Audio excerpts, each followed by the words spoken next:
saudara-saudaraku yang saya kasihi di dalam Tuhan. Kembali lagi bersama saya, Evangelis Penduru.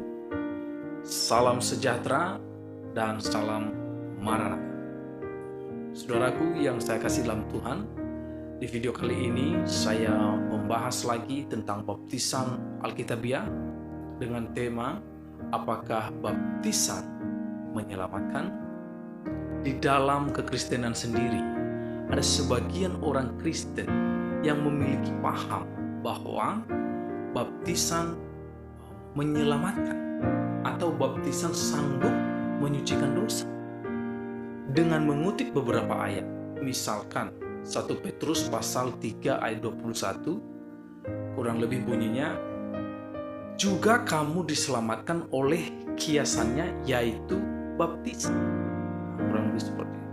Kemudian di Kisah Para Rasul pasal 2 ayat 38, kata Petrus, bertobatlah dan hendaklah masing-masing memberi diri dibaptis untuk pengampunan dosa. Kurang lebih bunyinya seperti itu. Kemudian mereka mengutip Yohanes pasal 3 ayat 5. Jika tidak dilahirkan dari air dan roh, tidak masuk dalam kerajaan. Bagi saudara-saudara yang memiliki paham baptisan menyelamatkan, mereka mengutip ayat ini. Mungkin ada ayat-ayat lain, tetapi kurang lebih ada 3 ayat ini. Tetapi sebagian juga orang Kristen yang percaya bahwa baptisan itu bukan syarat untuk menyelamatkan, atau baptisan tidak bisa menyucikan dosa kita. Dengan mengutip ayat Alkitab, misalkan di Matius pasal 3 ayat 11, kata Yohanes Pembaptis, aku membaptis kamu sebagai tanda pertobatan. Jadi di ayat itu dikatakan bahwa baptisan sebagai tanda pertobatan. Kemudian dengan mengutip Efesus pasal 2 ayat 8, kamu diselamatkan oleh iman. Itu bukan hasil usahamu. Jadi yang menyelamatkan seseorang adalah iman, bukan baptisan. Kemudian di Kisah Para Rasul pasal 8 ayat 37, ada cerita tentang sida-sida dari Ethiopia itu yang dibaptis oleh Filipus.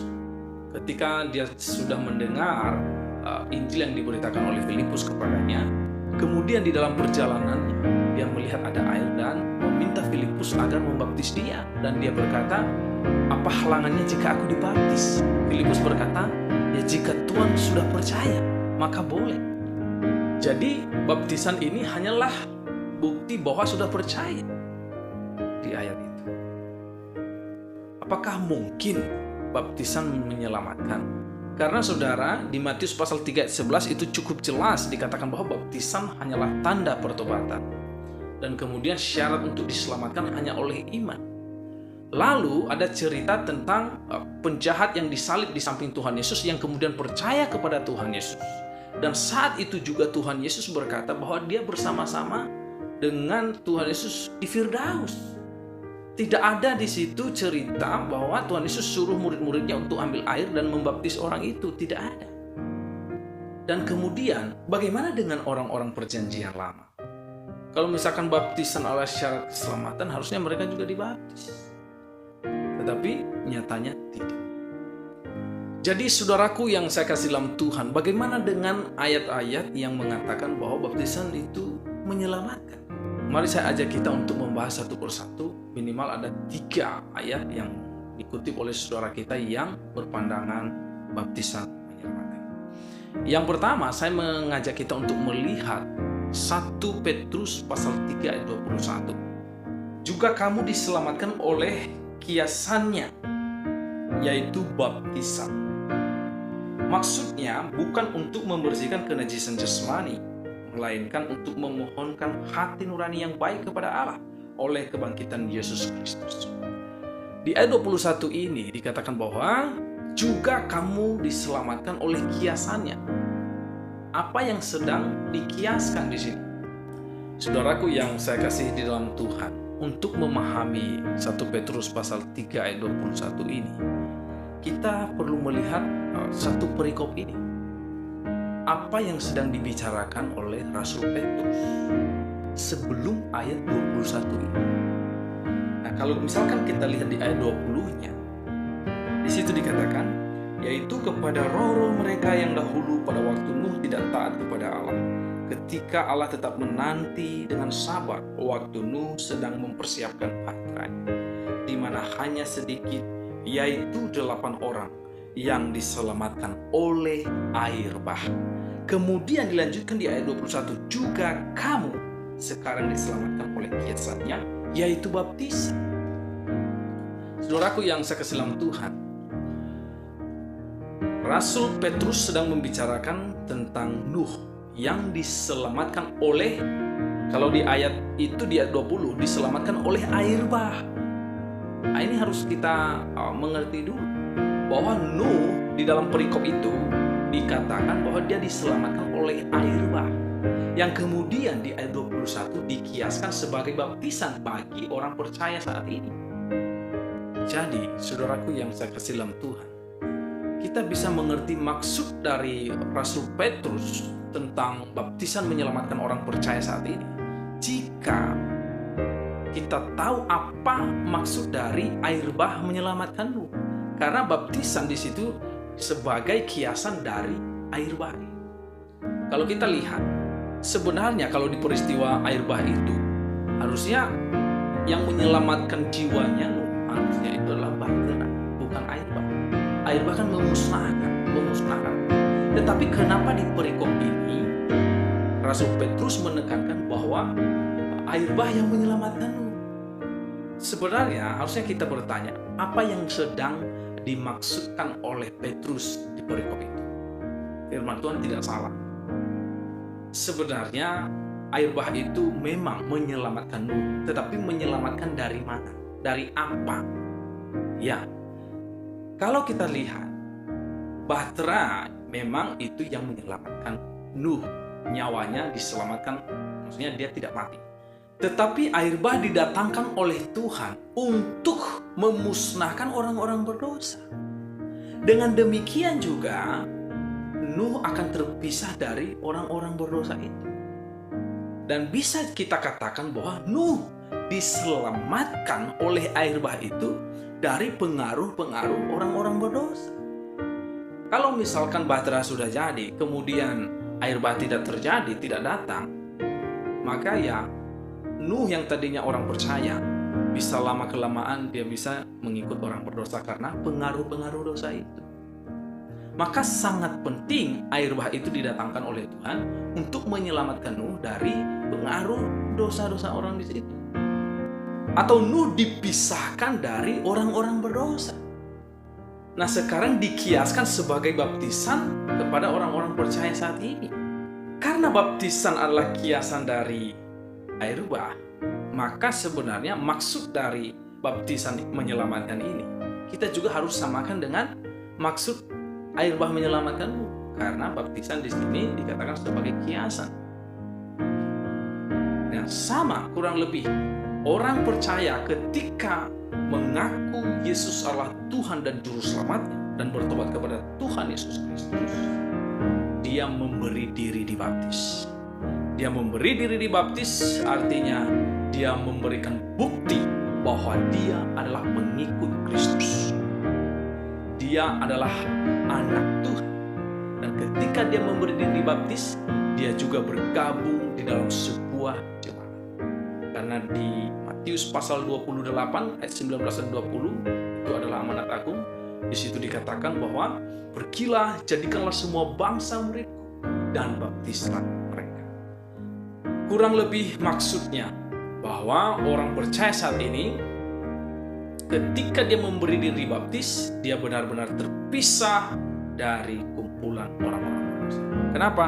Karena dia sudah bergabung dalam sebuah kumpulan murid-murid Tuhan. Dan dengan memberi diri dibaptis, kita juga diselamatkan dari pengaruh-pengaruh orang berdosa. Sama maksudnya dari air bah menyelamatkan. Jadi baptisan menyelamatkan di ayat ini bukan untuk masuk surga, tetapi kita diselamatkan dari pengaruh dosa. Dan lagi yang saudaraku yang sesalam Tuhan, 1 Petrus pasal 3:21 ini dilanjutkan bahwa baptisan tujuannya untuk memohonkan hati nurani, bukan untuk diselamatkan. Di ayat ini memohonkan hati nurani yang baik. Ketika kita berada di dalam kumpulan orang-orang kudus, kita dibekali dengan firman Tuhan, hati kita diisi oleh firman Tuhan sehingga kita memiliki hati nurani yang baik. Itu tujuan baptisan di sini. Kurang lebih penjelasan 1 Petrus pasal 3:21 seperti itu. Kemudian Kisah Para Rasul pasal 2 ayat 38. Saya baca sekali lagi. Jawab Petrus kepada mereka, "Bertobatlah dan hendaklah kamu masing-masing memberi dirimu dibaptis dalam nama Yesus Kristus untuk pengampunan dosa. Maka kamu akan menerima karunia Roh Kudus." Saudaraku yang saya kasih dalam Tuhan, Kisah Para Rasul pasal 2 ayat 38 ini, kalau sekedar kita baca seolah-olah baptisan menjadi syarat untuk dosa kita disucikan, dihapus oleh Tuhan. Tapi sebenarnya tidak demikian. Kisah Para Rasul pasal 2 ayat 38 adalah kata Petrus, di mana mereka setelah menerima amanat agung dari Tuhan Yesus sendiri. Amanat agung itu isinya, "Pergilah, jadikanlah semua bangsa muridku, dan baptislah mereka." Jadi seolah-olah ini kayak satu paket. Jadi orang kalau sudah menjadi murid itu harus langsung dibaptis. Maka ketika Rasul Petrus berbicara di Kisah Para Rasul pasal 2 ayat 38 ini tidak salah. Dia hanya melaksanakan amanat agung bahwa bertobatlah. Jadi yang pertama atau yang utama harus dilakukan adalah harus bertobat. Dan ada dannya, hendaklah masing-masing memberi diri dibaptis. Nah, yang menghapus dosa adalah bertobatnya. Sebelum dibaptis harus bertobat. Orang yang percaya itu harus dibaptis. Karena kalau secara historinya atau sejarahnya, kita bisa lihat bahwa orang yang percaya Yesus, yang mati untuk dia dan bangkit untuk dia harus segera memberi diri dibaptis. Karena begini, kalau dia berkata percaya Yesus, mati untuk dia dan bangkit untuk dia, kenapa dia malu memberi diri dibaptis? Kenapa dia masih menunda waktu? Bukankah sudah sungguh-sungguh percaya? Maka sebenarnya sebaliknya, bahwa orang yang percaya sungguh-sungguh itu memberi diri dibaptis.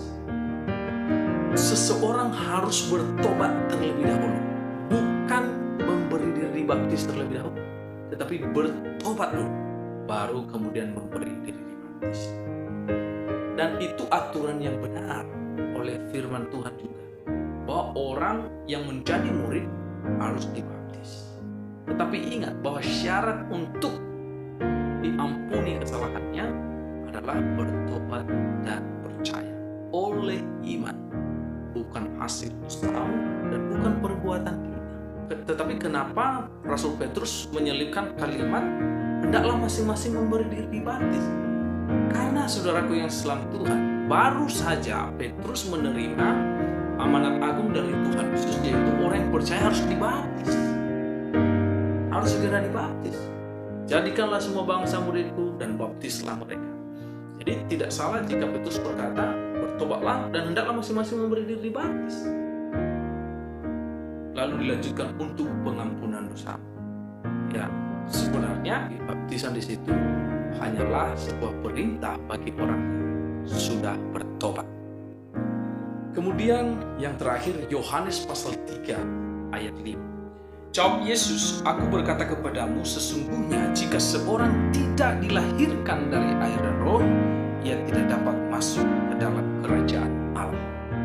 Sebenarnya untuk memahami ayat ini, kita perlu lihat dulu dilahirkan dari roh itu seperti apa. Karena ada di situ dikatakan jika tidak dilahirkan dari air dan roh. Situ dikatakan dia harus dilahirkan dari air dan roh supaya masuk ke dalam kerajaan Allah. Di Efesus pasal 1 ayat 13 dikatakan di situ, di dalam Dia kamu juga karena kamu telah mendengar firman kebenaran, yaitu Injil keselamatanmu, di dalam Dia kamu juga ketika kamu percaya, dimeteraikan dengan Roh Kudus yang dijanjikannya itu. Ternyata di bagian firman Tuhan, seseorang dimeteraikan dengan Roh Kudus itu karena percaya. Dan juga di 2 Korintus pasal 1 ayat 21 sampai 22 dikatakan di situ, sebab Dia yang telah meneguhkan kami bersama-sama dengan kamu di dalam Kristus adalah Allah yang telah mengurapi, memeteraikan tanda miliknya atas kita, dan yang memberikan Roh Kudus di dalam hati kita sebagai jaminan dari semua yang telah disediakan untuk kita. Di sini juga ada dikatakan Roh Kudus diberikan di dalam hati seseorang dan dimeteraikan, dengan dimeteraikan. Dan di Efesus pasal 1 ayat 13 tadi, kita dimeteraikan oleh Roh Kudus atau Roh Kudus masuk ke dalam hati kita itu karena kita percaya. Syaratnya karena percaya. Jadi dilahirkan dari Roh ini hanyalah akibat dari percaya itu, atau konsekuensi dari percaya itu. Langsung dilahirkan dari Roh. Nah, kemudian dilahirkan dari air ini tafsirannya seperti apa? Ya, kalau menurut saya, nah itu benar baptisan. Keluar dari air dari air. Tetapi untuk memahami itu bahwa sama seperti dilahirkan dari Roh. Kita dilahirkan dari Roh itu karena kita percaya. Nah, Matius pasal 3 ayat 11 juga dikatakan, aku membaptis kamu sebagai tanda bertobat. Jadi lahir dari air itu karena sudah bertobat. Karena bertobat maka harus memberi diri dibaptis. Jadi memberi diri dibaptis atau lahir dari air ini adalah akibat dari bertobat itu. Sedangkan yang menyelamatkan adalah hakikatnya, yaitu bertobat dan percaya itu. Orang yang bertobat pasti memberi diri dibaptis. Orang yang percaya pasti dilahirkan dari Roh. Saudaraku yang saya kasih dalam Tuhan, baptisan bukanlah syarat untuk masuk surga. Sekian video ini, saya ucapkan terima kasih kepada teman-teman yang menonton, dan semoga video ini bermanfaat untuk kita semua. Salam sejahtera dan